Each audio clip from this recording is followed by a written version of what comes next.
It's coming. I promise. Hopefully football season starts faster than that just was. Well, You think my computer for whacking like a motherfucker for some reason. I was also going to say it's a good thing that Ben is not in charge of the NCAA, but actually I think that might be better Yeah, than whatever we have going on with the NCAA. So take that back. All right, hold on. I know we're not doing news anymore, but I have to ask this because you brought up the NCAA being run like shit.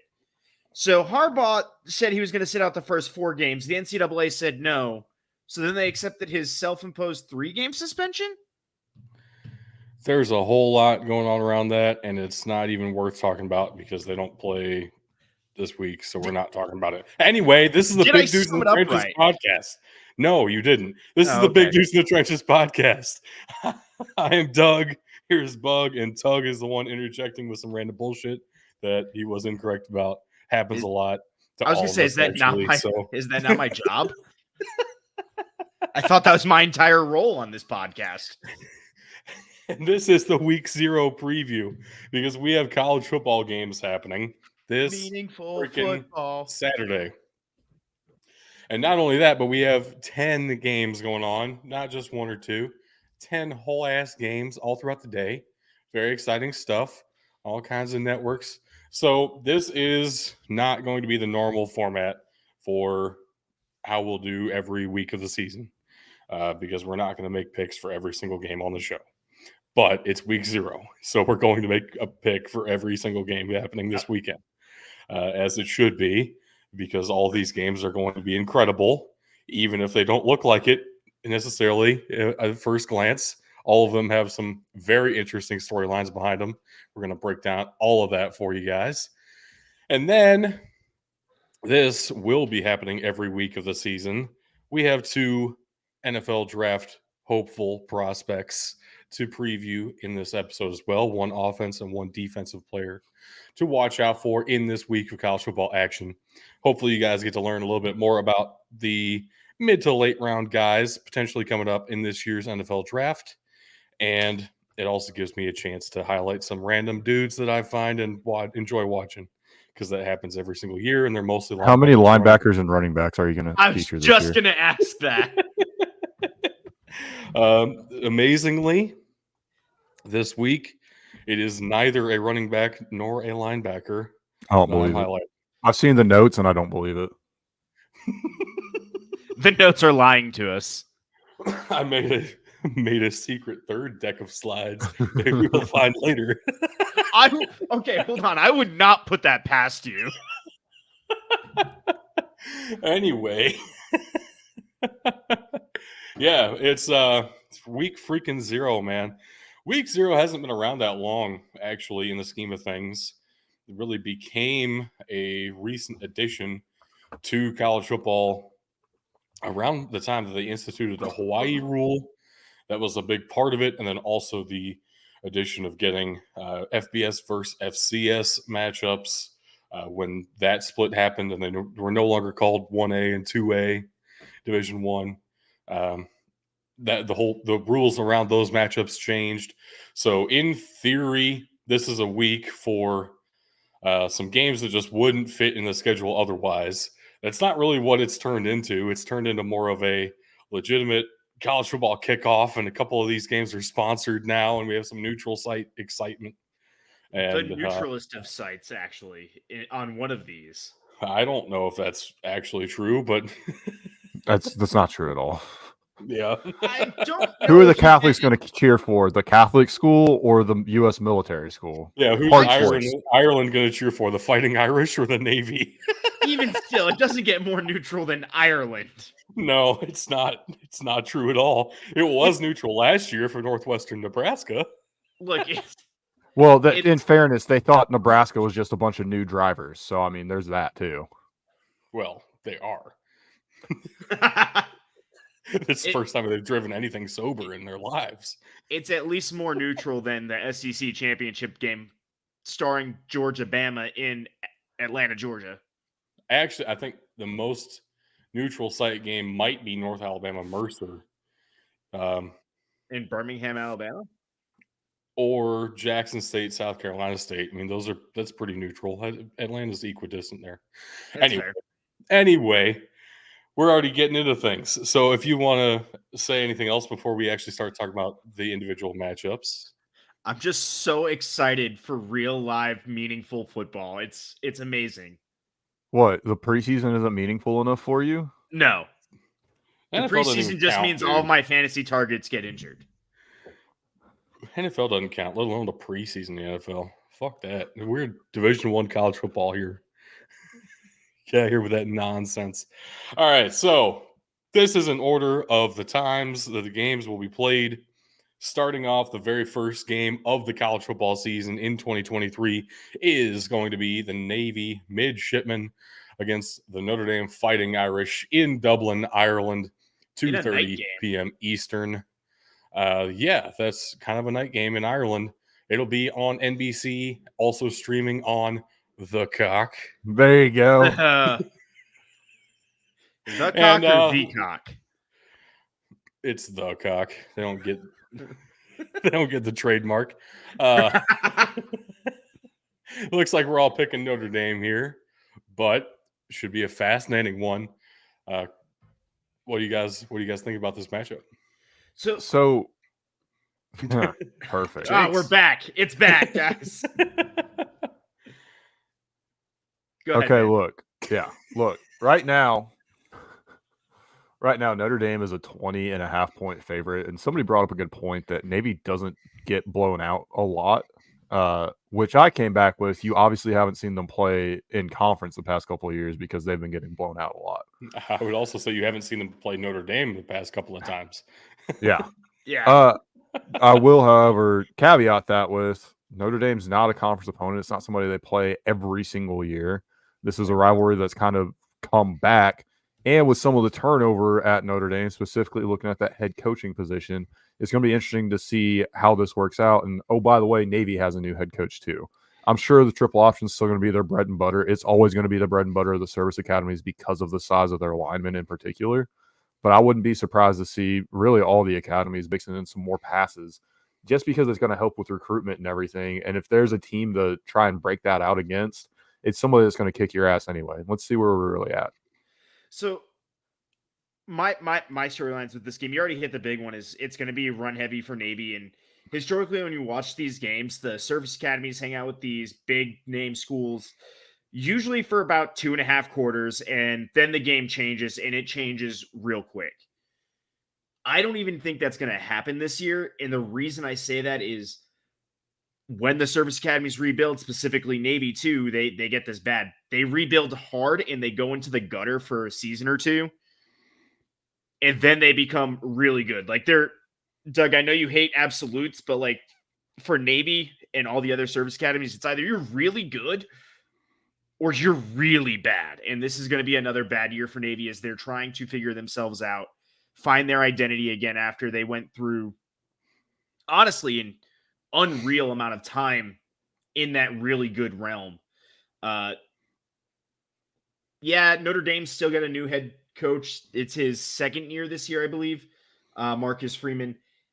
I'm not as concerned with Notre Dame. I think they're going to come out. They're going to come out fast. It is week 1, so anything really can happen, or week 0, so first real contact for a lot of these players.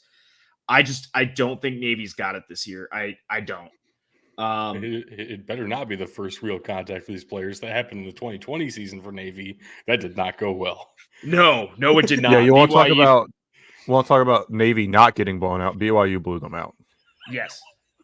And actually, I think we have it in our notes here. They've played twice in Ireland before, and it has not been pretty either time in favor of Notre Dame. Yeah, 2012 and 1996, they played in Dublin, Ireland. Average score of those games is 52-19. That is not a good look. That is beyond the 20.5-point spread. Yeah. Yes, it is. I do want to say, though, the line size narrative follows the service academies everywhere. And to an extent, it is absolutely fair because of the military requirements. You have to be in a certain weight limit after the season is over. But there are programs now, offensive linemen, defensive linemen are allowed to exceed weight limits during the athletic season. So there have been some changes made to that. And I want to call out the average weight of the offensive linemen on each roster. It's only about 30 pounds different between Notre Dame and Navy, which is a lot less than most people make it sound like. It's still significant, but for comparison, Notre Dame's offensive line is smaller than Georgia's offensive line by about 5 pounds. The defensive line is a lot closer between Navy and Notre Dame. It's a lot nicer. Actually, the size difference there is an average of 6.9 pounds. Nice. Thank you. For comparison, looking at Notre Dame compared to University of Georgia, the Georgia defensive line is larger on average by 30 pounds. So there are line disparities all over the place. I don't think it's just a service academy issue. It could also be the case that Notre Dame's lines are just small this year. That may be the case too. And that's not necessarily just the starters. That was everybody on the roster. So the only comparison there I think that might be unfair out of all of this is comparing Georgia's D-line to Navy's D-line. And the reason is Navy is built more for a speed. So those defensive ends, those realistically rushing outside linebackers in a 3-4 defense are not going to be as big as Georgia's true defensive ends, true defensive tackles in the true 4-3 that they run. So that might be a little unfair, but everything else you speak to is absolutely true.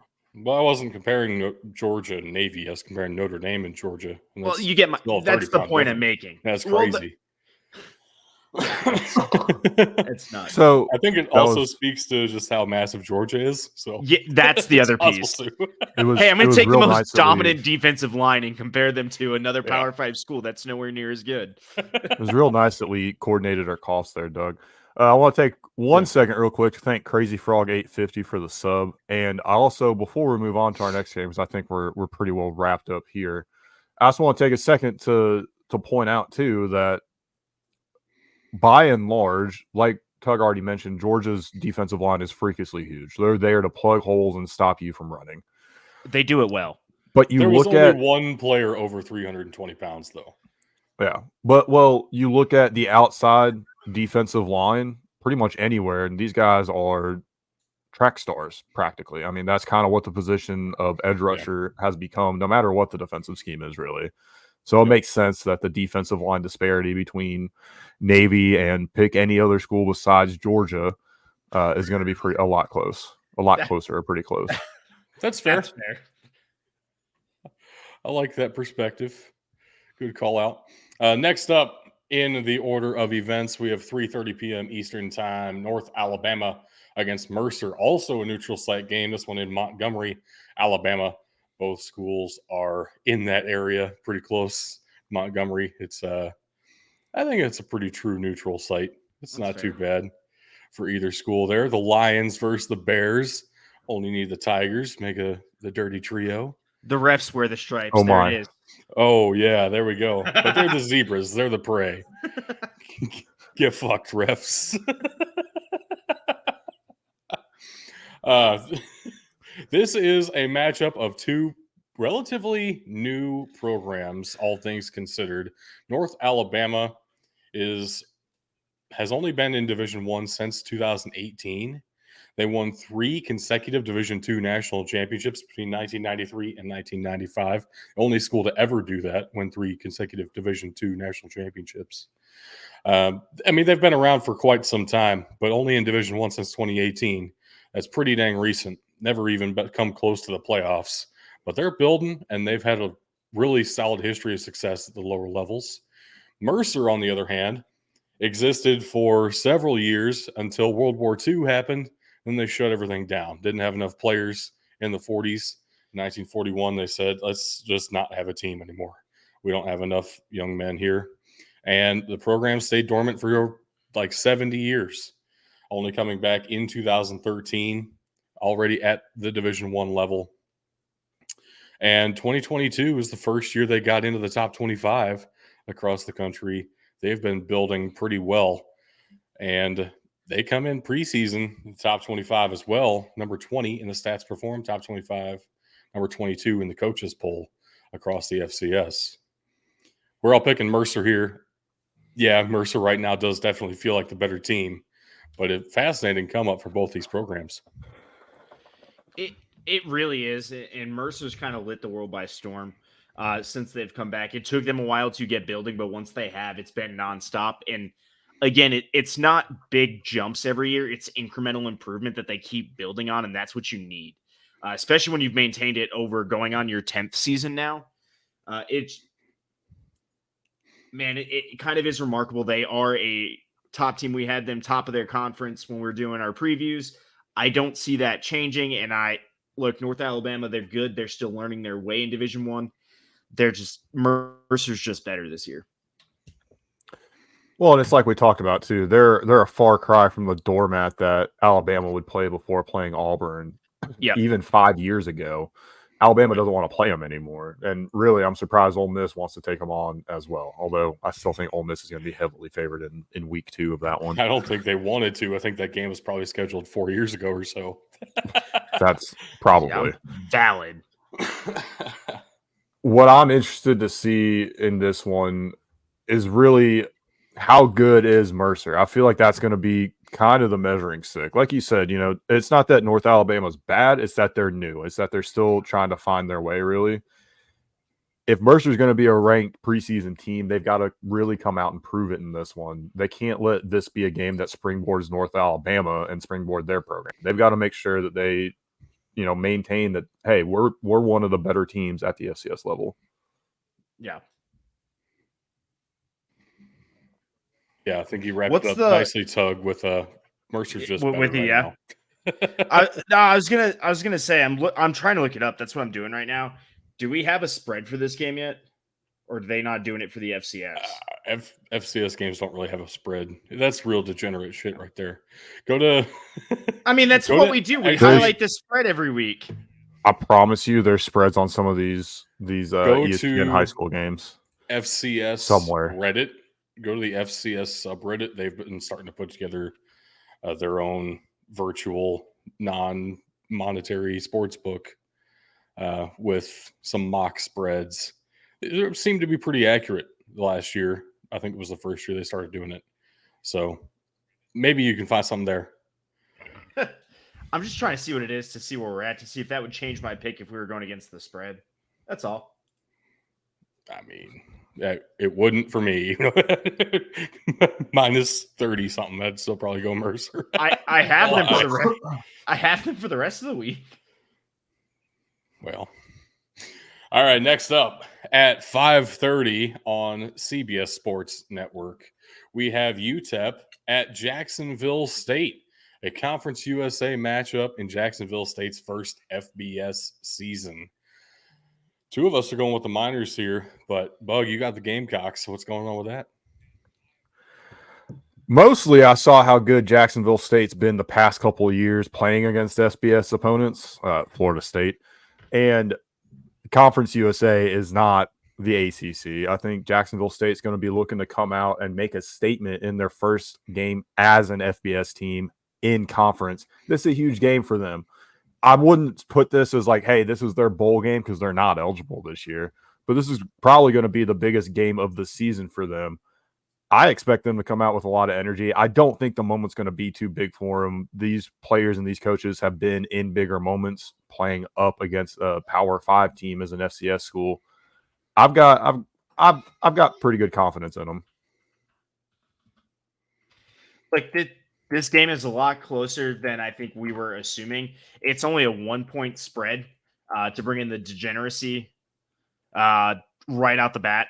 I do think UTEP has it. UTEP's coming off a big season. They had a great season last year. I think they're going to continue to build on that. Jackson State, I don't want to say, or Jacksonville State, sorry, not Jackson State. I don't want to say they're going to be overcome by the moment. But for UTEP, this is just another business Saturday ready to go. Yeah, it was a real coin flip to me.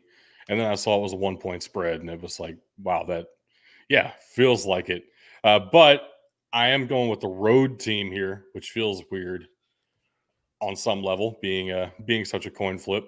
Yep. Part of that is the experience of Gavin Hardison at quarterback. Not that I necessarily love everything he's done at quarterback for UTEP, but man, headed into his 4th season as the starter, if you include that COVID spring, I mean, that's the experience that you just can't pass up on. And the offense has not been the problem for UTEP. I do think the defense has an opportunity to make a big stride. If you're scoring 25 points a game, you really ought to be able to be in most of your games. And UTEP has been right there usually. 2-2 in 1-score games last year. That's kind of impressive too, honestly. I mean, not like UTEP's been a powerhouse. So for them to be fighting for bowl eligibility last year and in those 1-score games every so often, that's impressive enough to me.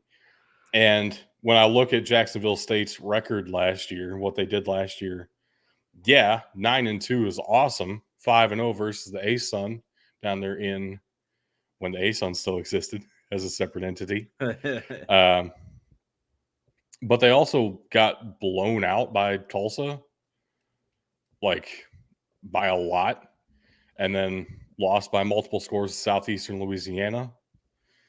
Took them 2 overtimes to beat somebody I'm forgetting right now. Makes sense. That happened. That's kind of what the season was for them last year, and they came on really strong at the end of the year, sure, but also that was your weakest opponents. And looking at Central Arkansas last year, really wasn't that good. Eastern Kentucky started the year hot and ended very poorly, so beating them by multiple scores at the end of the year isn't as impressive as it sounds. I mean, double overtime to beat Kennesaw State is not that impressive when Kennesaw State's basically already starting to redshirt people, getting ready to move up to the FBS soon. They're like they went 500 last year. So Jacksonville State is a bit of a paper tiger last year in my eyes. I know they've been strong, as 2021 Florida State is a great example of that. But also Florida State sucked that year. So I am taking kind of cool. the experience of UTEP, and yeah, like what you were saying, Tug. Maybe the moment gets to Jacksonville State a little bit. It is week 0, first ever game in the FBS. That's a big moment.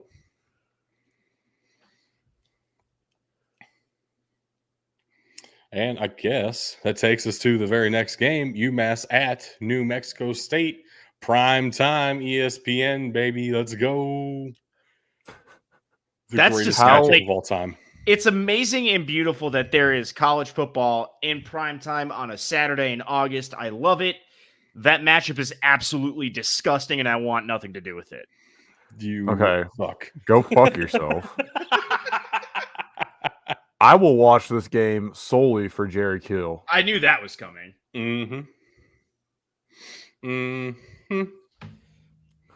Also, the quarterback for New Mexico State, Diego Pavia, is awesome. I love Star Thomas at running back. Another one of my random running back pulls. Only ran for like 600 yards last year. I don't know why I like him as much as I do. Maybe because his first name's Star, and that's freaking awesome. He is a fucking star. But New Mexico State has not won more than 7 games in a season since 1965, when they went 8-2. They're shooting for more than 7 wins, and actually, this could be a good year to do it. Starting off with UMass is a nice way to get things rolling. It really is. UMass. Sorry, go ahead. I was going to say UMass, I think the biggest mistake they made as a program was moving up to the FBS level. I don't say that often. Yeah. They were much more successful down at back in 06-07. That was Division I AA, wasn't it? That was before the FCS. It was around the time of the split. It was, I don't remember exactly when it got renamed. It's a name change, yeah. And I don't think this is going to change it for any of you guys. Spread's sitting at, we'll call it 6.5 because it's 7 even. I'm still taking New Mexico State with that. I think this is more than a touchdown game. It does make it interesting there is a familiar face if you've been watching college football for the past couple of years. At quarterback for UMass, the Minutemen bring in a transfer is the word I'm looking for. Quarterback, most recently out of Georgia Tech, but also from University of Clemson originally. Tyson Pumachan is the starting quarterback for the Minutemen this year. Looking forward to seeing that battle. I have been impressed with Pumachan in the past in a couple of spot action starts. Not even starts, like a few minutes here and there. Georgia Tech wasn't great. I understand why he's transferring again. That offense just wasn't a good fit. I think he was still trying desperately to stay in the Power 5 with that move at the time. I was going to say, didn't really do that, but I do think getting to, like, I hate to say, he's going to play lesser competition this year. It allows him to get into a rhythm. It allows him to find that rhythm that he needs to succeed. That's definitely a storyline to watch moving forward. Yeah, but we're all taking New Mexico State because the Aggies absolutely. That doesn't change. The Aggies are awesome. Let's go, Jerry Kill. Absolutely. Honestly, that's my sole reason for that pick. Because I put a lot of faith in Jerry Kill. This is kind of the same stance that I've had when Justin Fuente was at Memphis, when Mike Norvell was at Memphis. I mean, put your faith in the coach. If you believe in your coach, a lot of good things can happen. And I think New Mexico State's going to have a lot more good things coming their way. I think last year was honestly the start of good things to come for the Aggies. I sure hope so. Been a long time since we've seen good football out of the state of New Mexico. Yeah. Have we ever really? Brian Urlacher, that's about it. Yeah. Probably. Yeah, that team wasn't even good. It was just him. I know. Yeah, that's still good football. It depends on your definition. Anyway, next up, Ohio at San Diego State. Cross-country matchup here. Only been one meeting previously. It was in the 2018 Frisco Bowl. The Bobcats did win that one. You're both picking San Diego State here. I'm taking the Bobcats simply because Curtis Rourke is healthy and back. They were on track to win the MAC decisively. They were looking like the best team in the Mid-American Conference last year until Curtis Rourke went out with a torn ACL. Surgery went very well. Recovery has gone surprisingly well. And they said he's going to be ready to go. 100% ready to play in week 0. Curtis Rourke is awesome. And I'm very excited to see him play again. And this is assuming they're telling the truth. He is actually legitimately 100%. If there's any lingering here, it'll be close. And it's at San Diego State. That's tough. But Curtis Rourke, I'm putting some faith in here. I'm going with the Bobcats. So I'm actually looking to see if San Diego State gets back to running the ball. They didn't really do it well last year. They resorted a lot to more passing. That's not really their style. They're a pro-style run-first offense. They've done really well with that with guys like, I don't know, Rashad Penny. A bunch of other running backs that also happen to play for the Seahawks. And this team is very up and down in that one year they're really good, the next year they're mediocre. Last year was a mediocre year. I think we're underestimating San Diego State coming into this season. They need to be at the top of people's list to watch to come out of the west side of the Mountain West Conference. And this is going to be an early test for them at home where they're also historically really good. It's hard to beat San Diego State at home. I'm going to stick with San Diego State on this one. Yeah, I can't tell. Actually, I know Doug didn't do this to be contrarian because I was the last one to get my picks in. I just think it's crazy that you've got that much faith in Ohio. Every time I wanted to put any type of faith in the Bobcats, it burned me last year. I can't do it. I'd rather lose to them every time than pick them and let them disappoint me again. That's where a lot of this is coming from. But at the same time, San Diego State, I think, is just a better team. I don't feel like that's a stretch to say. I'm confused why you've got this much faith in Ohio. Hater. Well, hold on. It's way better than San Diego State last year. was gonna say it's not as much faith as you're making it seem. The spread is sitting at 3.5, and it's You're about right. and actually 62% of people are taking Ohio +3. I mean, I would too. That's the thing. You're right. Ohio definitely was a better team last year, and they still burned me every time I put any type of faith in them. I can't do that again. Yeah, this year. I'm because not you gonna do never it 2 years did in a row. until Curtis Work got hurt, apparently, because they were beasting and feasting until then. This exact issue You just you're hopped on the talking bandwagon about, at the wrong time. this Apparently. exact issue you're talking about is exactly why it's going to burn you again this year. I'm sure it is. Going to get just enough faith in Curtis Rourke, and then all of a sudden he's going to get hurt, and you're like, Ohio, burned. No, I will not pick Ohio this year.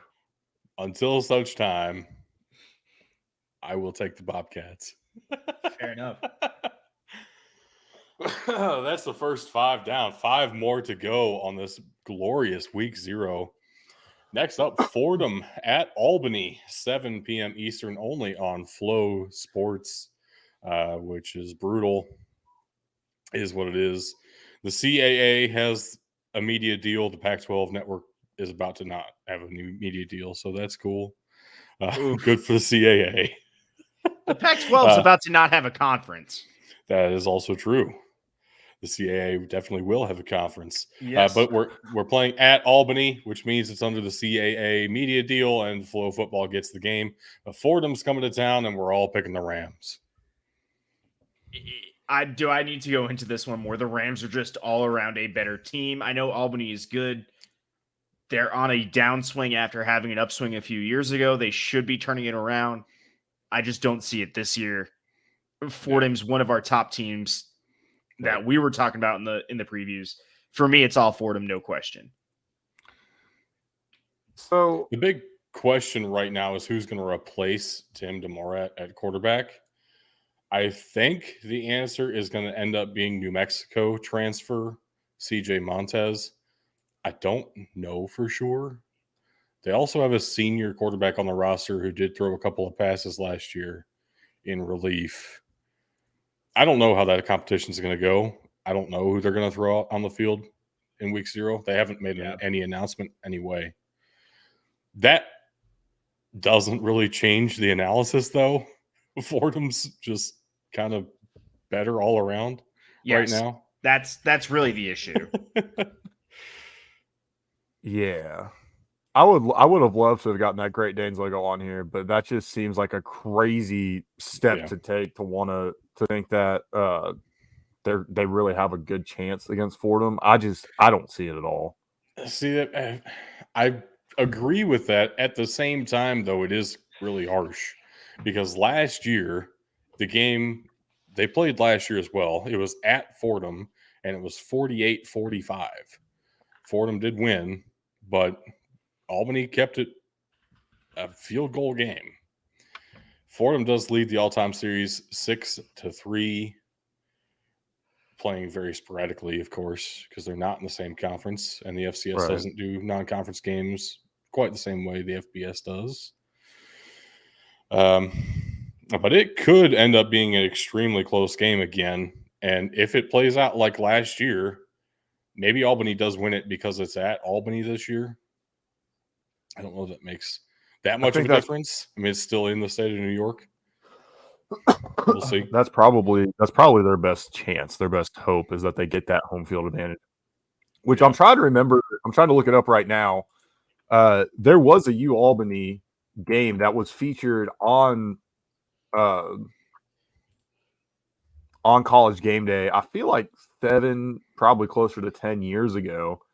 And it looks like it's a pretty good environment for that big rivalry game. I'm pretty sure it was the Albany Stony Brook game where it happened, but it looked like a pretty big deal. I just wonder what it looks like as far as a regular season game. Right, a week 0 matchup right. where most people are expecting them to get stomped. Right. We'll see. All right, so we're all taking Fordham there. Next up, Hawaii at Vanderbilt. This is the return of the home and home. Vanderbilt and Hawaii scheduled a home and home. What a wild. Is this turn like of Hawaii, events. New Mexico State last year where they scheduled a home and home in the same year? No, that Okay. is not the case. Last year, Vanderbilt got a vacation to Hawaii and also an easy win, 63-10. This year they're playing in Nashville. It will not be at a high school stadium. That was discussed, but it will be at Vanderbilt's actual home stadium. I was going to say the entire stadium's not shut down. It's just a section of it. Right. And there are a couple of roads in the area still closed for the construction. So get But- there early. Start your pregame Yeah. early. Yeah, that's definitely what's going to have to happen. This Pretty game will be much. on SEC Network because who They wants to have put it on a network they have a television? TV deal. Yeah.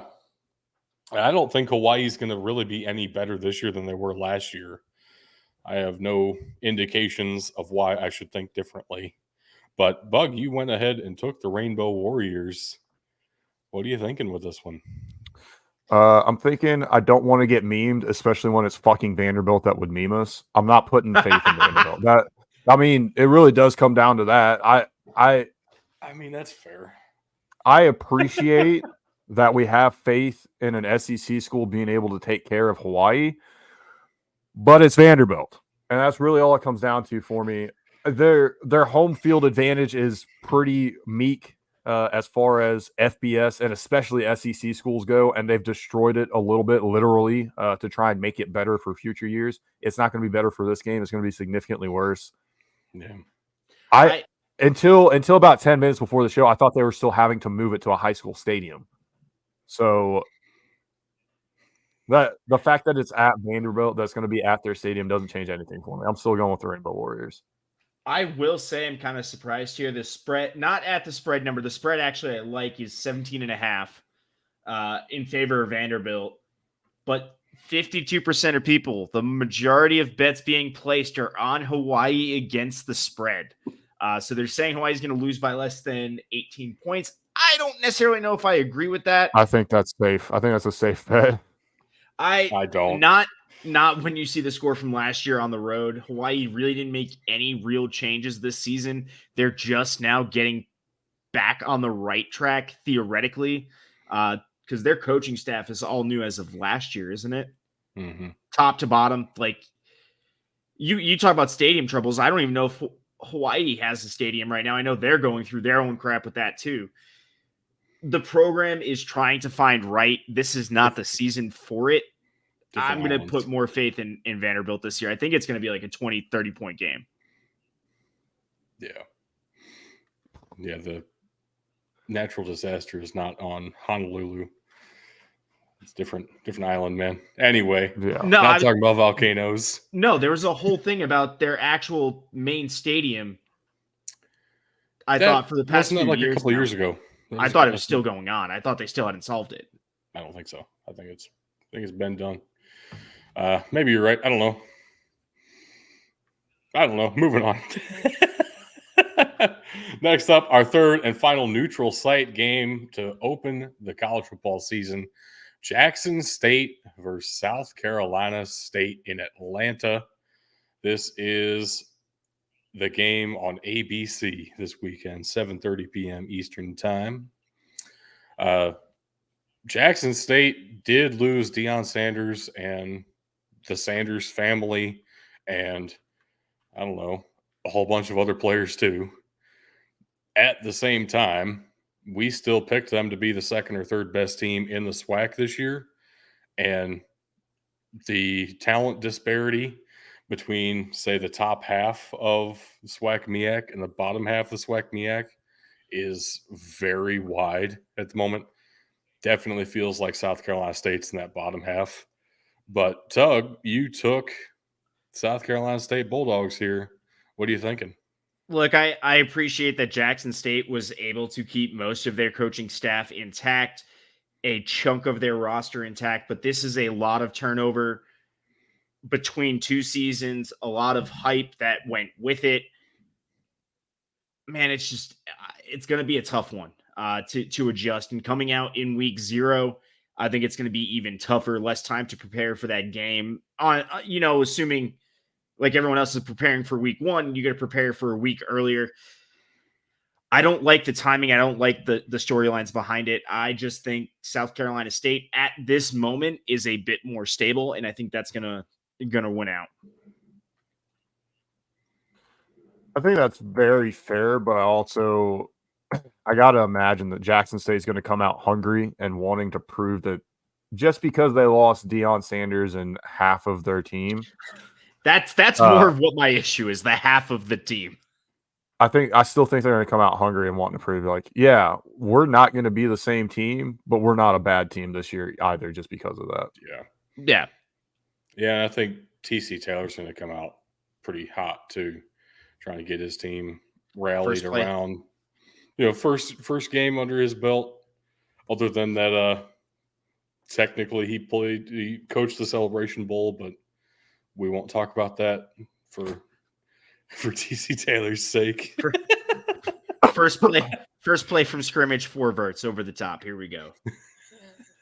They still almost won the Celebration Bowl, so I mean, I know, and South Carolina State did not get close to making the Celebration Bowl last year, so kind of 2 different programs at the moment. South Carolina State has a history of dominating the MEAC and the Celebration Bowl, but it's been a couple of years now, and Jackson State's still solid at most positions, feels like. So, yeah, we're definitely picking Jackson State, me and Bug. We're on the right side of history. It's okay. You guys are on the right side of history here in a bit, too. Don't worry. In the meantime, San Jose State at the University of Southern California, 8 p.m. Eastern on the Pac-12 network, which means the vast majority of the country will not be legally allowed to watch the game because nobody carries Pac-12 network other than like Fubo. And why would they? Because the Pac-12 is going to be fucking awesome this year, and you say this every year, and all I'm saying is Ben and I's voices amazing won out every season. Yeah, every but season Ben I have said that it's been you. awesome. But Ben and I's voices won out, and they're shutting the conference down. And not officially. Now they're about to be in the Big Ten, and you're going to enjoy them.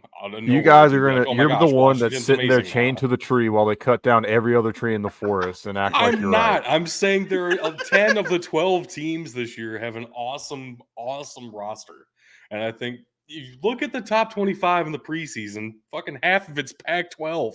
Out of nowhere. And the other half's SEC. Yeah, and I was going to say, how often can we rely on that, though? And Ohio State. I hate you guys so much sometimes. All right. Look, I am going to talk about the biggest. You have to recognize at least USC this year is going to be really good. And I'm excited for that. They have the playoffs in their sights. If they can get past Utah finally, I'm excited for that team. I do legitimately think that when USC and UCLA are good, when we've got good programs on the West Coast, college football is better for it. 100%. We kind of had that with Oregon, with Marcus Mariota and Chip Kelly out there. But did we really? I mean, that was such a weird style of football. It could never be replicated, and it wasn't good enough to win a national championship. They made 2 of them, though. They did make West 2 Coast of them. relevant. But not in the way. Washington is the only Pac-12 team to have ever made a 4-team playoff. Yeah. So they don't make the West Coast. That didn't make the West Coast relevant the way that USC does by just making it.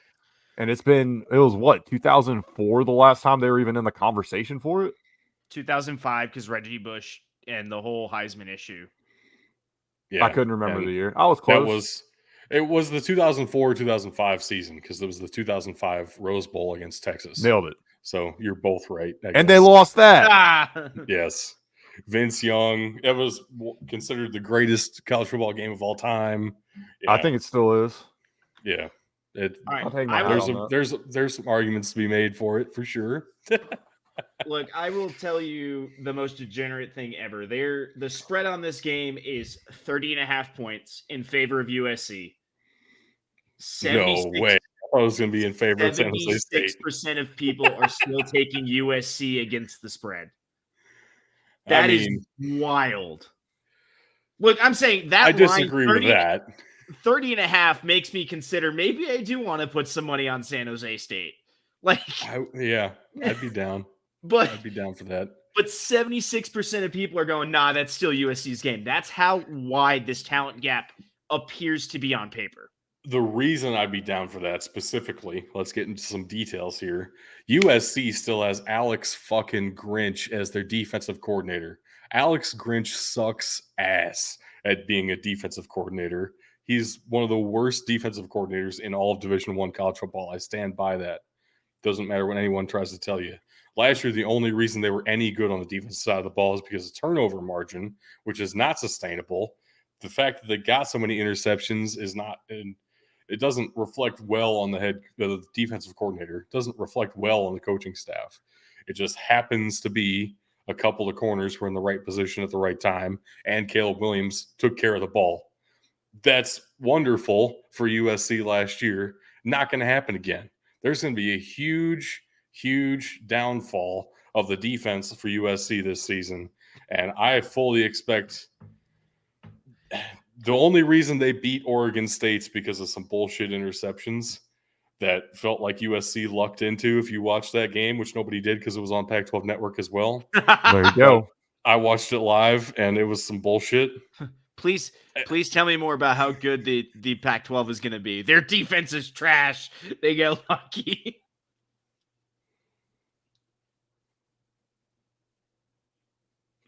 He's realizing he's contradicted himself, and now he doesn't know what his next step's going to be. How does it make the Pac-12 worse that a Pac-12 team beat a Pac-12 team? No, You motherfucker. That's not what I'm saying. He's gone full Italian, too. Look at his hands. I will say, though, the Pac-12 is better than the Mountain West, and the top of the Pac-12 is certainly better than the middle of the Mountain West, and that's why USC is favored by so much, and that's why I would take them by so much. I would be on the side taking USC against the spread in this one, 100%. That was a valid move. I approve. What you didn't see is backstage he flipped us off. The old double bird. Loud and proud. Did do it live on air for all of our young listeners. Because they can hear this. Exactly. And the final game of the night, because fuck you guys, we're moving on. We're all taking USC, by the way, if that wasn't clear, because they're playing San Jose State. So yeah, we're taking USC. We're taking the USC. The final game of the night is on CBS Sports Network. Florida International at Louisiana Tech, 9 p.m. Eastern start time. Wild that that's the nightcap, but also honestly, wait a minute. This isn't in the Pacific. This is a real sickos type game. Looking forward to some bullshit shenanigans. Really? I gotta say, Florida International quarterback Grayson James is back. I don't know if that's a good or a bad thing. They don't either. Louisiana Tech, on the other hand, brings in a transfer quarterback, Hank Bachmeier, coming in from Boise State. You might remember him from an amazing season 2 years ago, but last year didn't start off too hot. Got his offensive coordinator fired mid-season. And so Hank Bachmeier said, well, he's gone, then I'm gone too, and transferred in September during the season. So he's eligible to play again, and now he's playing for the Louisiana Tech Bulldogs. What a downgrade. Left Boise State to go play for Louisiana Tech, but also might make Louisiana Tech fun this year. What an upgrade for Boise State, though. Upgrade for Boise State. Yeah. They lost Hank Bachmeier. That's brutal. Hank Bachmeier was awesome in 2021. Yeah, but like you said, last year was bad, and their backup quarterback, their going in second string to start the season last year, was much better throughout the rest of the season. That is fair. They changed offensive styles completely, though, which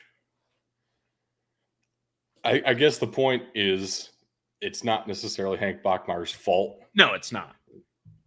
But to run the style of offense they want to run, yes, the move they made was the right move for them. So, hopefully, Hank Bachmeier can return to 2021 form for the Bulldogs here And that's why I'm going with Louisiana Tech. No way in hell I'm picking Florida International in this game. What is your thinking here, Tug? I refuse to be memed by the FIU Panthers. That's a weird refusal, but I kind of respect it. That's Also, impressive. Did you know that I was going to take Louisiana Tech or something? No, it felt like the answer was obvious, so I know you. And if I took Louisiana Tech, you'd have taken FIU, and I had already taken Vanderbilt, so I couldn't leave you with two losers like that off the bat. Because you two refuse to be memed by crappy programs. I mean, I'd have taken Louisiana Tech no matter what this one looked like. I just really have that little faith in Vanderbilt.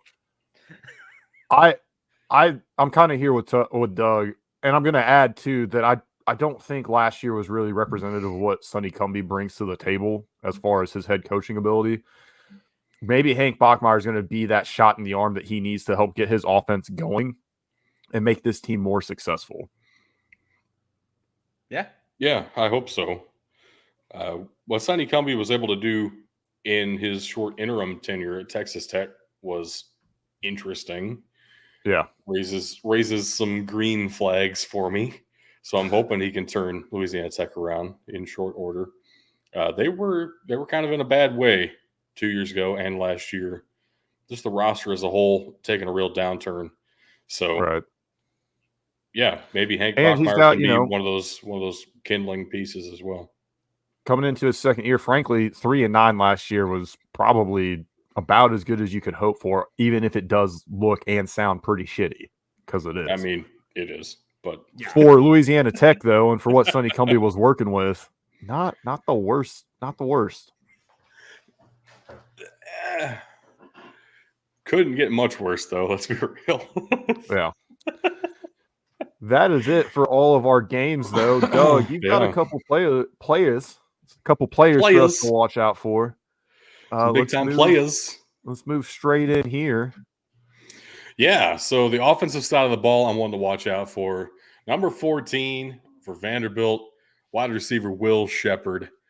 Big, dominant X-receiver for Vanderbilt, if you want to call that stat line dominant, which, doesn't look it on the surface. 776 yards last year, 9 touchdowns.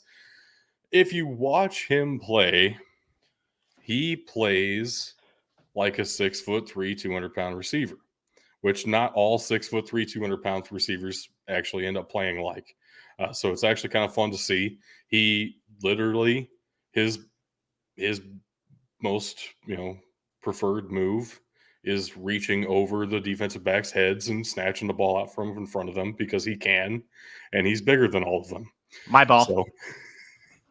So he doesn't have to jump that high because he's already pretty high up in the air compared to the 5'11", 5'10" corners that he usually gets paired up against. But he can jump pretty well and has had to high point the ball before and has shown the ability to do so. Also, really strong hands in traffic. I was impressed by that in the short amount of, I don't know that I really want to call it film, more of a highlight reel that I was able to see from him. But I'm picking him this week in particular because I think there's a great matchup potentially on tap if Hawaii plays their cards right. Hawaii has 6'2" corner Verdell Edwards II, who is also the best corner on the team.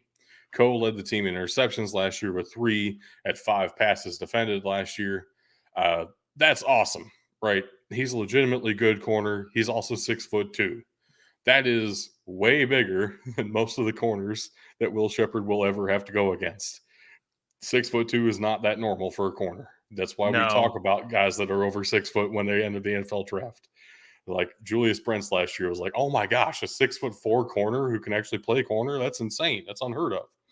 Well, if you can actually have 6'2" versus 6'3" this weekend, if we can get that matchup, that will be everything I need to know about Will Sheppard as an actual NFL draft prospect. Because, yeah, it's really cool to see a guy just reach over the top and bully his way to getting some catches, to strong arm his way into getting some catches in traffic. I'm hoping we get this matchup, and I will be there in person, Vanderbilt Hawaii game, and if I get to see this, I think there's a really good chance that Will Shepherd ends up as a late round pick at wide receiver. His stats aren't there to be eye popping enough to get people on board for too much earlier, but I think there are some traits there where he might be worth taking a look at. And if it's not purely beating up on smaller guys, if it's some legitimate receiving ability, he might be worth it. We'll see. Absolutely. Not a running back. That's the best thing about him. That's the most impressive thing out of all of this. And I got to say, too, looking at the measurables, looking at the numbers, and just the small description you've given, I think a lot of teams have got to be excited at least a little bit for him. But yeah, like you said, we've got to see what he's actually able to do this season. Nobody really knows the answer to any of that right now. It is a senior season, so he could play another 1 or 2 years, I guess, in theory. Yep. But and he has had some market improvement year by year too. So all signs point to this is going to be a better season for him. We'll just have to wait and see. My theory is if he cracks 1,000 yards and double-digit touchdowns, he's gone, and I think that's very possible. Even at Vandy. I mean, he's been building to that for a few years now. You can see it. Yeah. We can throw out 2020. Nobody cares about that season, but 43 for 577, 60 for 776. He's only 10, 15 catches away from really breaking that 1,000-yard marker. Right. Right, and I expect him to be the leading receiver for Vanderbilt this year, for sure. Like, no doubt in my mind. He also lines up as a traditional X, which is cool. Sorry, let's keep going. Twice. Not a linebacker either. This is a defensive end. Similar in some ways. He might, in theory, end up playing a 3-4 outside linebacker. But I don't know that I don't think there are too many scenarios you'd actually want to line him up in off-ball situations, like actually put him in zone coverage. He should be a rush. He should be an edge rusher for you. But Praise, do you want to try to pronounce this, Tug, actually? Amawale. Not really. Praise Amehule is a redshirt senior defensive end for UTSA. Not UTSA, UTEP. That's a typo. Very fun, exciting stuff there. 6'3", 250 the spoken pounds. Typo, the most uncommon form of typo ever. Yeah. The same height as the wide receiver we just talked about, only 50 pounds heavier. Very different positions. Also way thicker upper legs there. Holy shit. He a thick boy. You may notice, looking at the stats on the screen, if you are, that his sack production and tackles for loss production went down significantly last year. That might scare off the uninitiated. If you look deeper, he led the team in quarterback pressures by a lot. And if you watch the games, he was like definitively the best player on the field almost every time he was on the field. It's just a matter of sometimes quarterbacks get away from sacks. It happens. Yep. He's still in position to break UTEP's career sack record. He has 17 and a half in his career right now. 20 is the school record for UTEP. So 3 more and the record's all his. I think that's very possible this year. And he will be the featured edge rusher for the Miners this season. Starting off with Jacksonville State, I don't have a whole lot of faith in the offensive line. We might see 1 or 2 sacks in week 0. I was going to say, looking forward to that. This could be a week 1 record setter. Like, then again, he has had more time than everyone else to set the record. I mean, that's definitely fair. Definitely fair, getting his fair share of college football. Also, you may notice if you're looking at the screen, he does have several pass breakups to his name as well. Most of those are off the line, like jump up and swat the ball down, not necessarily in coverage. They do drop him in coverage occasionally. I don't see that as his best position. He will need to bulk up a little bit, probably, if he wants to stay as an edge rusher if he goes to the NFL. 250 pounds is pretty light for that, unless you are an outside linebacker and can drop into coverage. We'll see. We'll see what happens there. But there's definitely potential with him as an edge rusher. His quarterback pressure rate, again, that's the most important part of this. Sacks are nice, but not always the end-all be-all of an edge rusher. And his quarterback pressure rate is off the charts. So Praise Amehule is definitely one to watch out for on the defensive line. Man, those edge rushers can always be scary. This is definitely an exciting prospect to watch here moving forward. I still do not regret taking Jacksonville State, even after seeing this. That's fine. Am I a little bit more concerned with my pick? Maybe, but I don't regret it. I hope that he breaks the record in week 0. That'd be just too fun. He probably will. Get him 3-4 sacks in this game, which is already impressive because I only have one of those. So give that many. We're back, baby. We're so back. We're back. I'm so excited. It's football season. Oh, man. All right, folks.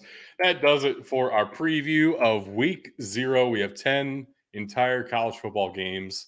Very exciting stuff and some great matchups. Maybe some blowouts in there too, but also some great matchups for sure. Definitely looking forward to reviewing them with you guys next week. Stay tuned for that. In the meantime, check us out on all of our beautiful links that Tug's going to read you in a moment. I do want to shout out individually, though. BloodlineNetwork.com is the place to find, I don't know, everything. All of our podcasts now. Yeah. And all sorts of other podcasts and other cool stuff. Definitely worth checking out. And we really appreciate the support of Bloodline Network. I'll hand it off to Bug, though, first before you, unless you have something different, Tug. Were you about to read links for us? Or I was getting ready to, yeah. All right. Go ahead and read the links. I got a couple things. Ooh. All right, ladies and gentlemen. As always, if you are unable to hear me read them, or I read them too fast, you can always rewind them, or you can check the description. They will be linked below. We have patreon.com/BDTfootball, twitter.com/BDTfootball, facebook.com/BDTfootball, instagram.com/BDT_football, BDTfootball.com, mailbox@BDTfootball.com, youtube.com/@BigDudesInTheTrenches. The Discord link is always linked below. And as Doug was just talking about, BloodlineNetwork.com is a fantastic place to find us and some great podcast partners we've been working with recently. Yeah, so I'm unfortunately going to take it on a sad note real quick here, but it links in with the Bloodline. They do a lot of wrestling content, and this part of our partnership there's a big cross section between wrestling and football. And if you are a WWE fan, you've probably heard the news that former Troy football player and WWE superstar Bray Wyatt has passed away. Make sure to check out the Bloodline Network. I'm sure they've got something cooking up to do a tribute to Bray Wyatt. His real name, William Wyndham Rotunda, unfortunately passing away at the age of 36 today. With that, though, we have also spoken a few times about working on getting some Madden content going on here at BDT and with the Bloodline for that matter. So we're gonna raid out here. Once we hit that music, we'll let it play for a little bit, and we'll raid out to some Madden streamers going forward the rest of the year. And then when college football comes out, we'll probably completely switch over to doing that instead. Yep. We'll still do the podcast. I'm not saying we're going to stop doing the podcast. Don't misunderstand me there. But back to our regularly scheduled programming. My wife asked me today if I'd seen the Dog Bowl. I said I never knew she did. I knew where that was going. I heard she got perfect 300. It was impressive. Yeah, that'd be awesome, right? Look, move over, Airbud. Your dog, any of your dogs picking up a bowling ball would be impressive. Who do you think you are? My dog is.